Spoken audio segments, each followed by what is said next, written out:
मैंने आज देखा था मारूफ को, फजर की नमाज पढ़ रही थी, ज़ार रो रही थी, दुआ मांग रही थी। सुना है उसकी हालत अभी खतरे में, और वहां डॉक्टरों को भी यकीन नहीं है कि बच जाएगा। सब लोग दुआ मांग रहे हैं अस्पताल में। मारूफ इस वक्त कहां है? सो रही है। हाँ, नींदर की गोली खा के सोई होगी। हाँ।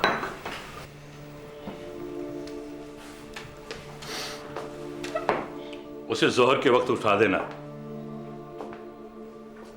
अब नमाज पढ़ना शुरू कर दी है ना, तो आदत डाले। जोहर, असर, मगरिब,